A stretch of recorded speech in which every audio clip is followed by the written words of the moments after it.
In this video, I answer all types of art questions from my subscribers, everything from art business to collage technique questions. For a list of all the questions and for a timestamp of when I answered each question, go to the Show More button below. Hello, my name is Catherine Rains. I'm a mixed media collage artist, and welcome to Tune In Tuesday, where I share weekly art demos to expand your mixed media toolbox. If you see value in my videos, I would deeply appreciate a thumbs up, and if you would subscribe to my channel. You might want to check out my free 5-day class, Collage Kickstart, where I show you how to use all the collage papers made during Tune In Tuesday to make fabulous collages the very first try. So let's get started answering your most burning art questions.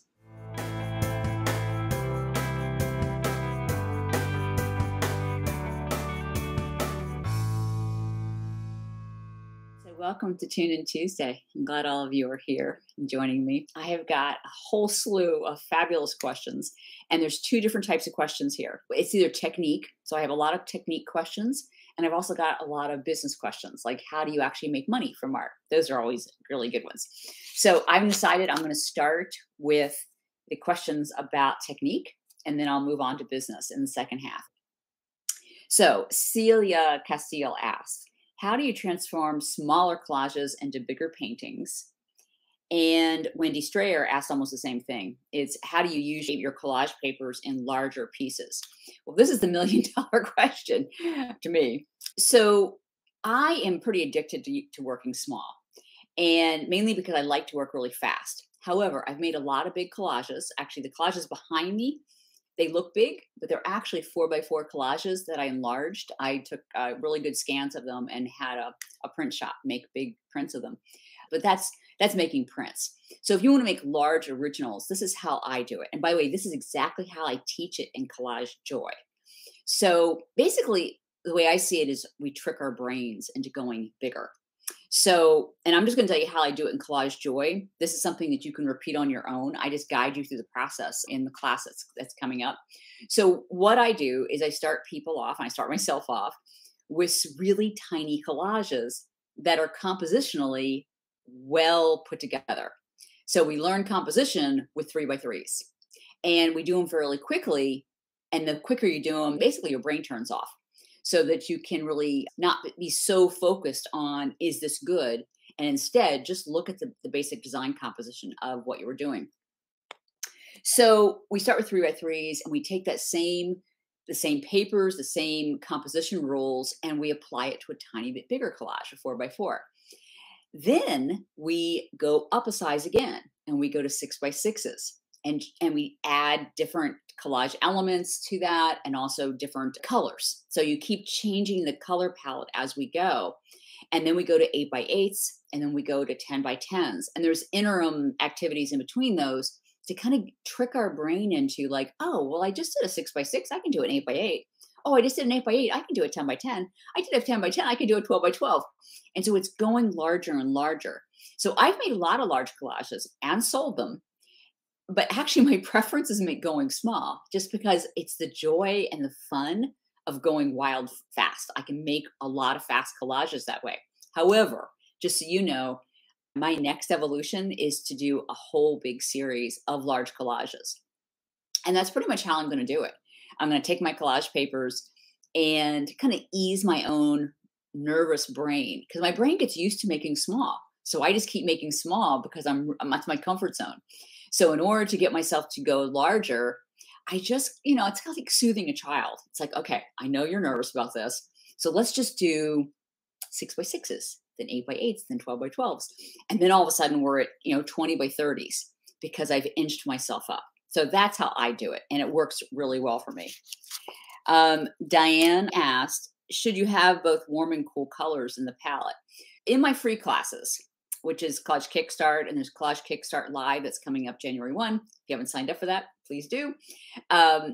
In both of those, I suggest using either a warm or a cool color, or using, let's say, a blue and a yellow together, or a yellow and a red together. So you're using either warms or cools, because when you're making papers in one of those, warms or cools, they're just easier to put together into a single collage.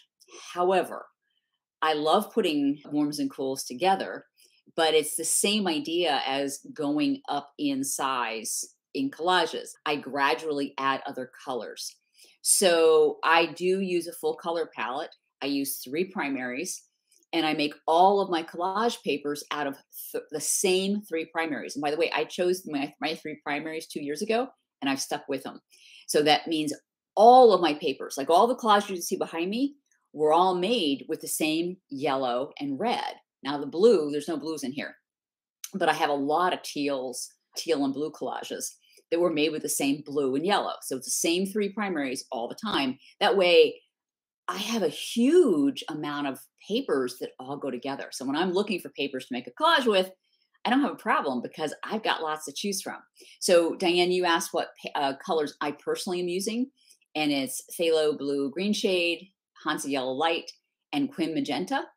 That isn't the colors to use though. And actually in Collage Kickstart Live, which is the free class that's coming up January 1, I'm actually going to show you exactly how I chose my 3 colors. So I'm going to take you through the process.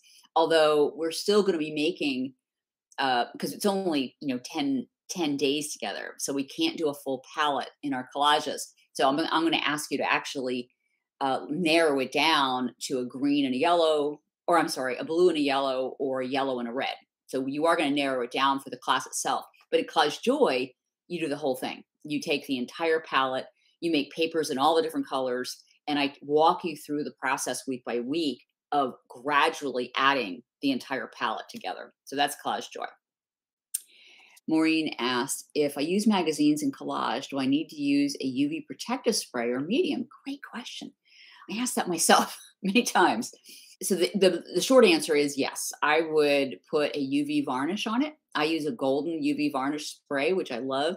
Krylon also makes one. And you might also even want to put something on top of that. I like to put Dorland's wax as a top coat on that, which is also considered an archival top coat. So you want as many layers as you can to protect your work. So when I put a spray on top of work that does have magazines in it, I'm probably putting like 2 or 3 coats, and the bottle tells you how many or how long you need to wait in between.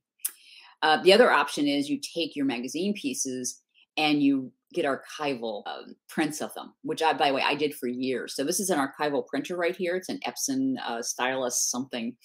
And I would scan a magazine piece, which I still do. If I really love a magazine piece and I want to be able to use it over and over again, I'll scan it. I'll print it on archival paper with archival inks. And that way it's not magazines anymore. Let's see. What substrate will you use for a very large collage? I know I really love using cradled boards. However, what I do is I mount my final collages to cradled boards, which are really thick pieces of wood. They're hollow underneath. But I usually make the collage itself on a piece of mixed media paper. And then once the whole collage is done, then I will glue it to the board. Now, many people say, why don't you just make it on the board in the first place? And the reason is because when I see this big, let's say 20 by 30 cradled board, which it cost me $25 for the cradled board. Already my brain is saying, oh, you got to make a good collage out of that one. So it kind of like limits my freedom when I do it right on a cradled board. Do you have a favorite brand and type of metallic paint for jelly plate printing? So to be honest, I do jelly printing, but very limited. My specialty is doing collage papers without the jelly print. So no, I don't have a favorite. I highly recommend Drew. We do a lot of work together. He's probably the best resource for that, but I'm not an expert in gel printing. If you go bigger and use larger paper, what would you use to glue so that paper doesn't wrinkle or get air bubbles? It's either matte medium or gel medium. I'll use one or the other. And I know many collage artists that go very big and they're still using those two, matte or gel. I use Liquitex, by the way, but golden's fine too. Liquitex tends to be, for me, cheaper. And I just love the consistency of Liquitex. I buy it by huge gallons of it. When you're using magazines, it's always going to be, depending on the quality of the magazines, you have a chance that it's going to wrinkle. It's not going to necessarily lay down perfectly. And there's many tricks to get around that. One is making sure you have high quality magazines. The other thing is, and I'm playing with this technique, but you actually take the collage paper and you either spray it with water before you glue it, or you can actually dip it in water. I don't know if I really want to totally saturate the paper, but I want it to be damp and then put the glue on. I put the glue on the substrate, put the piece down and put glue on top, and then take a catalyst wedge and run it over it. So Celia Castile also asked, what paper besides deli paper is my favorite paper for thin paper for collage? So I don't use much deli paper, by the way. I do have some store-bought deli paper that I'm crazy about that has black and white checkerboard, which I like very much. But what I like for thin paper is actually thin tissue paper. I'm talking about inexpensive gift grade tissue paper you buy from the drugstore. I buy mine from Uline just because I use a lot of it. So I buy 1,000 sheets at a time, but it's just stuff you put in a gift bag. There's some really great acid-free tissue papers. I also adore rice paper, and that's by Joggles, Joggles. It's incredibly translucent. When you do paint on it, you can actually see the translucency right through the rice paper, or the design goes through both of them. And I also like wrapping paper. It's thin and you can see through it. In fact, that's what I used for many, many years. Like I love gold dots on wrapping paper, assuming it's like almost like a tissue paper. Why do some papers wrinkle when you use PVA glue as the glue? PVA glue is a European thing, maybe also in Australia, I don't know. But PVA glue is very similar to Elmer's glue or white glue in the US. It's not archival. Neither one of them are, as far as I know. If you are going to use PVA or Elmer's, is you want to water it down. It's too thick. So like when I glue with either matte medium or gel medium, which are my preferred glues, they're already very thin. Now the gel medium is not. Gel medium has a more of a pasty consistency to it, but the matte medium is very similar to a PVA or Elmer's. So you want to get a thinner consistency, just a little bit of water, or wet down your paper. That's the other thing to prevent the wrinkles. Put your glue down, wet the paper, put the paper down on the glue, and then put more glue on top and spread it out with a catalyst wedge. On the other option is glue sticks may sound crafty, but they make fantastic glues. And glue sticks actually make your papers go down really, really flat. In fact, that's what I used for a very long time, was glue sticks. And I wanted to show you exactly how I use a glue stick. So I get these by the way, this is the company I actually get my tissue from. Uline, this is the United States. So I get their big catalogs. And what I do is I actually use their catalogs as part of my gluing system. So let's say I want to take this piece of collage paper and I want to glue it to a collage. So what I would do is I open up a fresh page of my catalog. And so here's the right side, here's the wrong side, put it down. And whether I'm using a glue stick or a matte medium, I'm just going to spread it all over this, and I'm spreading it right on to the catalog. So it's like all over the edges here. And then I lift this up, turn it around, and I'm going to put it on my collage. Now, what's cool about using a catalog to do your gluing is that now I've got glue all around here. I'm not messing my table up. I just turned it over. Now I've got a new surface to work with. What do you use as a fixative to mount your collage to a cradled board? I actually don't, it's not a fixative. I'm using the gel medium.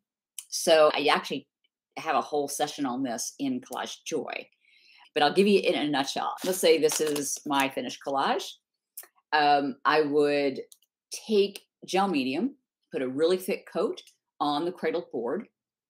Then I put a thick coat of gel medium on here, lay this on top of the cradled board. And usually I put gel medium on top of this too, just so it's slippery. And then I take catalyst wedge, rip off, make sure all of the bubbles are out. And often there's edges, there's edges seeping out around the edge, and I just cut them off with the X-Acto knife. But I go through very extreme specifics because I want you to have a really polished look when you mat to a cradled board. Have I ever tried Yes Glue? I've got Yes Glue. I just don't use it. I believe it's archival. For what I know, I think it says it on the jar. Once you have success with a certain kind of glue, I just keep using it. And I've used matte and gel medium for years, and I love it. So now on to the business of art, which are so fun questions. So the big $1 million question: how do you make a living from art besides selling your art or teaching it? So I'm going to give you 3 good suggestions here. I sold art for most of my career. So I've been doing this for 30 something years. And I had a day gig for most of those years. I mean, I didn't actually go full time until 6 years ago, but I didn't start making an income at this until 2 years ago. And that's because I started teaching art. And I was really resistant to teaching because I don't know, for some reason that seemed like a sellout. I don't know why I thought that. Um, I was thinking of myself as an art teacher in a school, but teaching, I'm teaching online for people, and it's a very different experience than what I thought. To me, I see it as service, and I absolutely love teaching it. I think it's phenomenal online, and it's a way to make a lucrative income. Making an online class takes a very long time. It took me a full year to develop Collage Joy. So it's not for the faint of heart. Now, a couple ideas for you though. One is Kelly Wynn Studios. Kelly Wynn, by the way, happens to be my own personal art coach. I adore her. And I hold her responsible for elevating me to the point where I can make a living from my art, because that's what I've always wanted to do since I first discovered collage. I've always wanted to make a living from my art. So getting an art coach is a really important thing. She has a program called Build It Remarkable. I'm in the next level of that. I do more individualized coaching with her, which you can also do. But starting with her, Build It Remarkable is a great place to start. However, she focuses on people who want to do some kind of online programming, like a course, a coaching, just developing an audience, period. She's an expert at. And if you're going to sell art or sell teaching, you need an audience. Find someone who is successful at doing what you think you want to do and see if they do coaching. Jody King, I think she's another really good possibility, but she focuses more on selling art. Kelly program she has, which is great, Build It Remarkable. If you go to her website, it's Kelly Wynn Studios, or you go to her Instagram, she has got a guide it's 100 ways to make a living from art without selling your art. So she gives you a whole bunch of ideas on how you can make a living from art. But there's two other things I really want to share with you. One, there's an artist named Emily Mann. On Instagram, she is Ink and Indigo. And that's her handle, both for her website and Instagram. But she actually is about to release a class on how to work with interior designers and corporate designers to work for hotels and corporate spaces.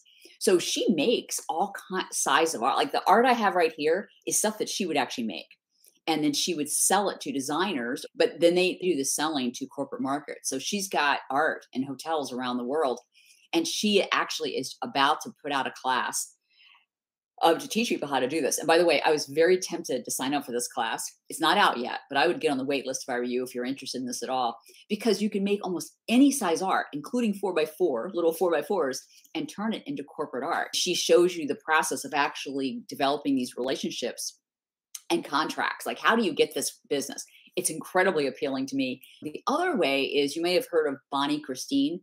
She teaches how to do repeat patterns. So you can license your art for like wallpaper and sheets and things like that. And that class looks very appealing too. She also has a free class that, by the way, I just signed up for because I thought it sounded interesting. I don't want to do that kind of work, but I want to see how she actually kind of markets herself. So I study other people, see how they market themselves. Question, so the tissue paper doesn't need to be wet strength. I don't think it does, because I do have wet strength. I've experimented with it.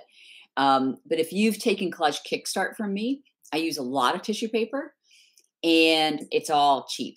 It's all cheap grade, and it's so coated too. It's coated with matte medium on both sides. It is being encased in glue. So it's archival. So it's not like you shouldn't use them. I've not seen that much difference, other than the fact that they're acid free, and that, technically is the better product to use. It's just that I've always used the cheap stuff, and I haven't ever had fading or any problem with it. So I like it. And it holds up really, really well to water. How do you begin selling art? And then how do you price your art? Which is kind of like two almost the same question, two different ways. So if you're interested in selling your art, what I would do is go to and set up a website. Now, I've heard Amanda Evanson say that, don't do this, but I think you need an e-commerce site of some kind. And there's a place called Art Storefronts That's just one of them. But Betty Franks, you might want to write her name down. She goes with them. And it's a self-contained e-commerce site. They have templates. You can put it together without any skill. I think it's a really good place to start. Now, there's other companies like this, but you pay a monthly fee to, have them completely basically manage your website. I highly recommend, though, at some point getting your own website that you can actually sell direct to people.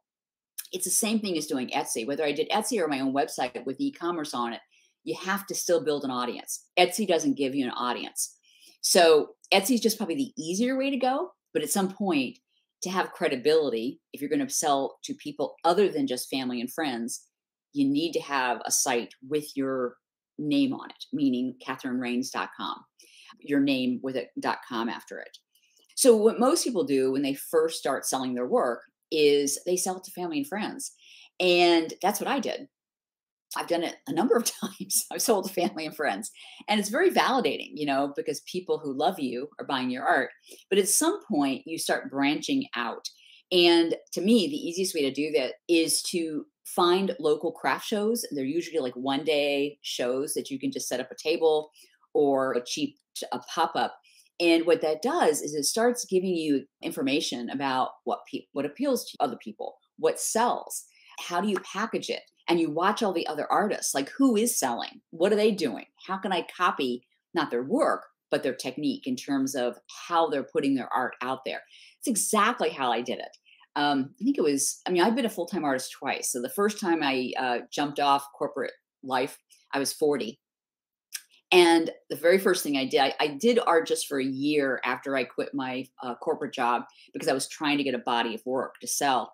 But I got into a one-day show that was in the street, and I had a table.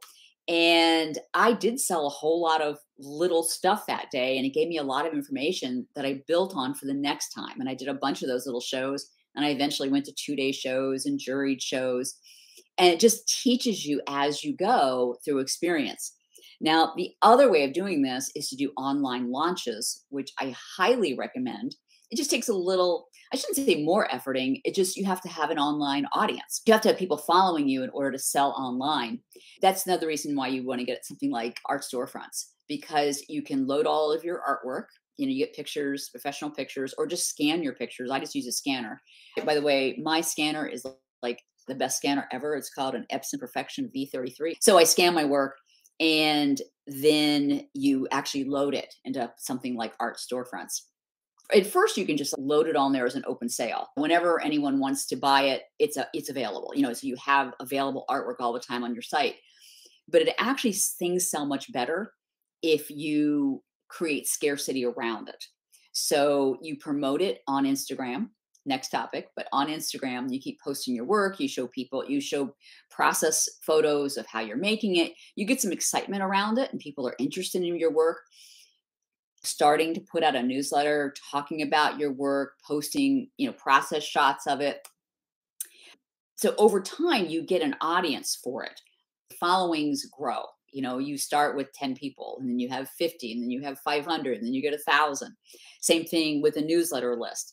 It happens incrementally over time. This is something Kelly Wynn Conrad in her Build It Remarkable program, she talks about all of this. Like, how do you build an audience? But I'll give you kind of like the basics. And then you set a date for when you launch a group of pieces. So I said, okay, March 31st, the whole collection's going at 10 p.m. My newsletter subscribers are going to get first access to them. And then they sell much better if you sell them all at one time, because you're creating some excitement and some buzz around it. And, there is scarcity because they're going to run out. And then you'll make another collection and you launch them again. Emily Jeffords, I actually learned how to launch collections like that from Emily Jeffords. She no longer, I don't think she still runs her program. What's her thing called? Make It Work, I think. But she does have a membership program where she does teach that as well. But so does Kelly Wynn Conrad. But the other question around that was around pricing. So how do you price your work? And this is $1 million question. So Paula said that she has her work in a co-op gallery, and people like it, but it doesn't sell that well. Totally understand that, because I have boxes and boxes of unsold art. So there's three kind of things about this. First is, when we are kind of developing our voice, I mean, I've developed my voice over a long period of time, and I can never, oh, I've always loved all the stuff I've ever made. But in my earlier stages, it wasn't as good as what I make now. So it wasn't as sellable as what I make now. So one part of this is we can put our art out there to sell, and it may or may not sell, which gives us information on, well, it's either not sellable yet, like my style isn't developed enough yet, or maybe those individual pieces need more work, or maybe I don't have an audience yet. Maybe I need to spend more time developing people who see me, who kind of have a relationship with me. You may have heard the phrase "know, trust, and like." So people don't want to buy from artists, and that includes art classes or artwork, unless they like you. At least that's generally the rule. That's certainly the classes I take or the art I buy. I want to have some kind of connection to the person who is offering this. So that takes time, and I didn't realize how long it would actually take. But to give you perspective, I quit my job in 2018 for the second time. And it took me quite a while. I got on Instagram in 2015, and I had a very low following, under 100 for half a year. And eventually it started just creeping, inching up. So over a long period of time, I started adding skills on how to build a following, how to do a newsletter. It was one little step at a time. And I was also developing my skill. So my art itself, although I loved it and people said they loved it, it wasn't sellable enough to get a living. My experience is that sometimes it just takes time to actually make a lot of what I call not as great art. It takes time to build that, not only an audience, but also to build my skill. So that's part one. Part two is, even if your art isn't at the level you want it at yet, you can still start selling it immediately. But you need to find a price point that is at your stage of where you are. So this is how I do it. And by the way, I have a whole blog article on this on my website, which is catherinerains.com. So I track other artists that are at a similar stage of selling and making as I am. Like, I would consider Betty Franks to be kind of in my ballpark in terms of where we are in our art careers.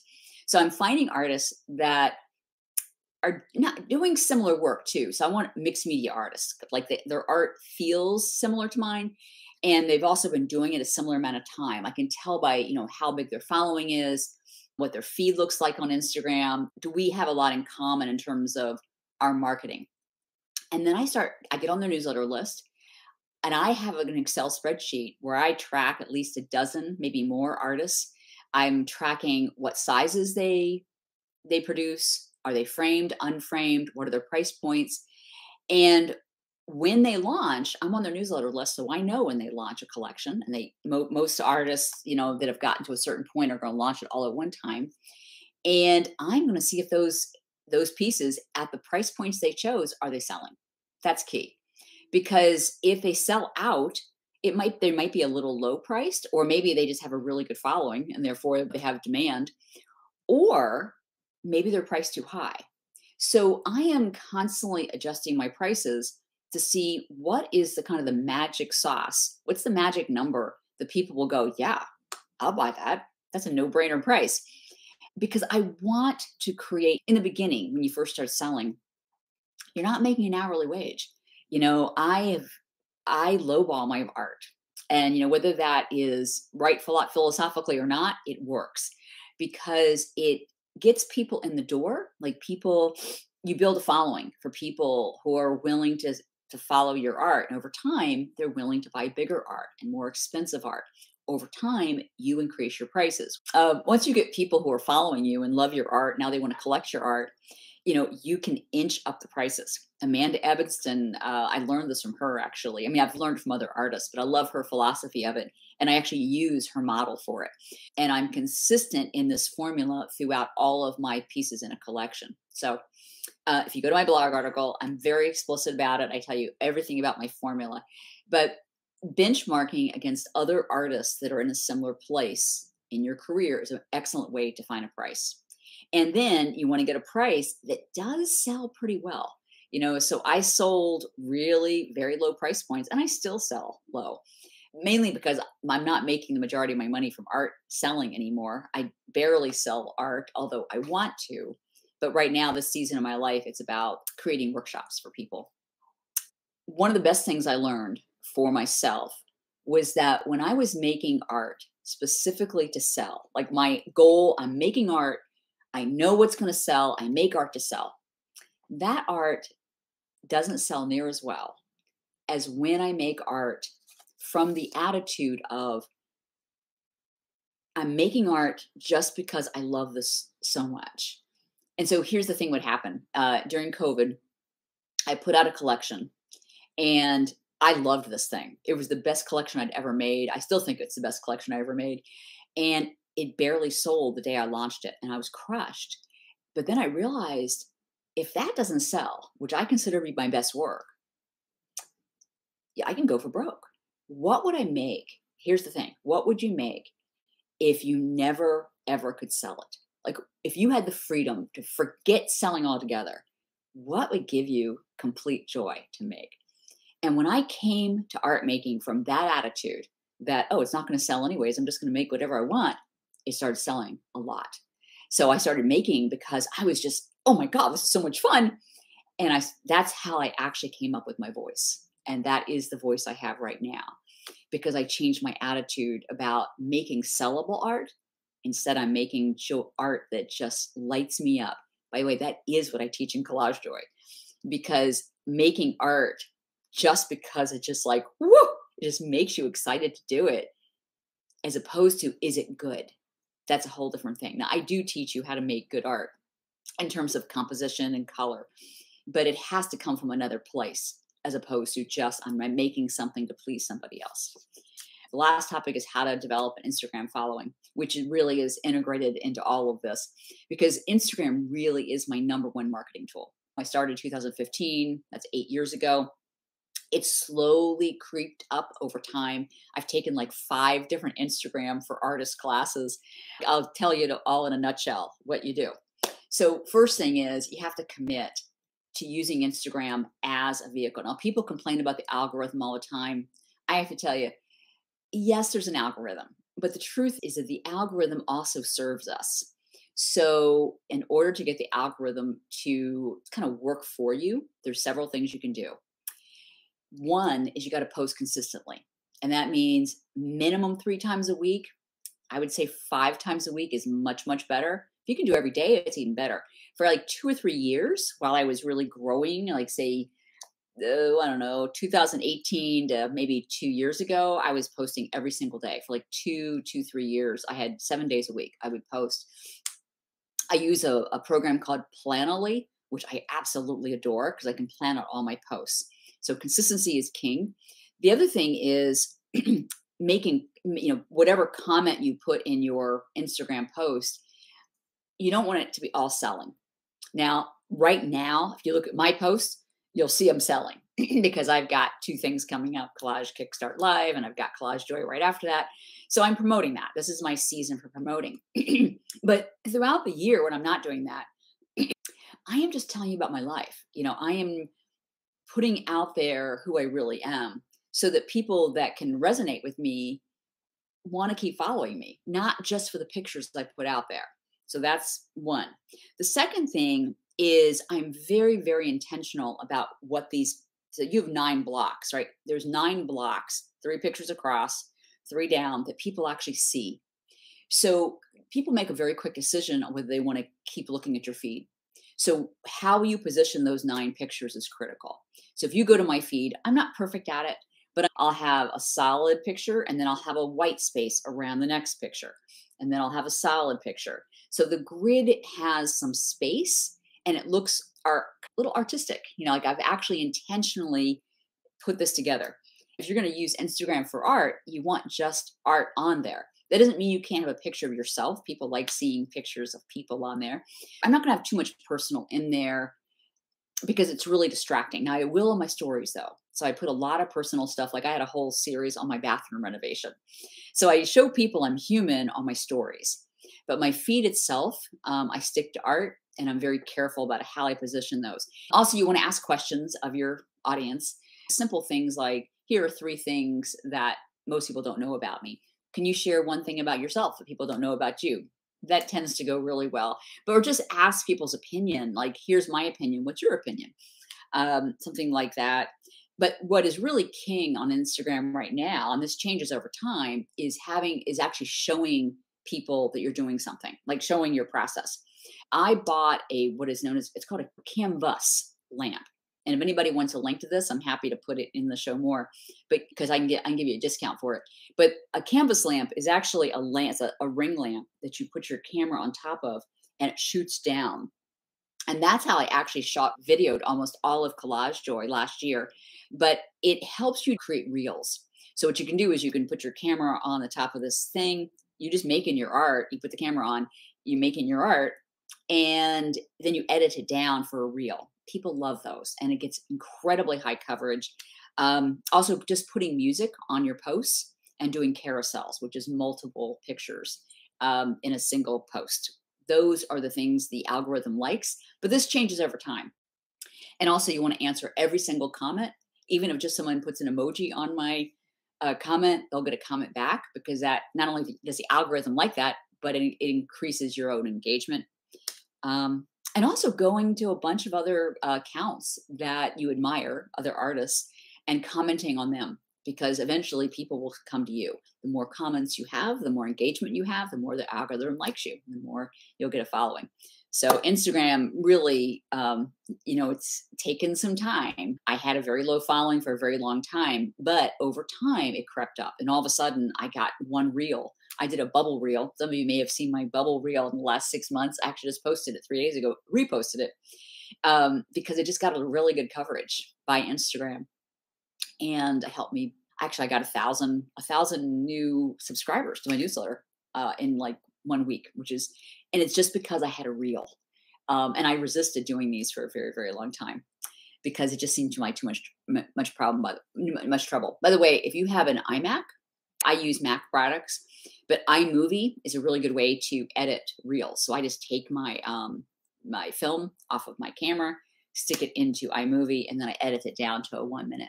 Would you rework old pieces to sell?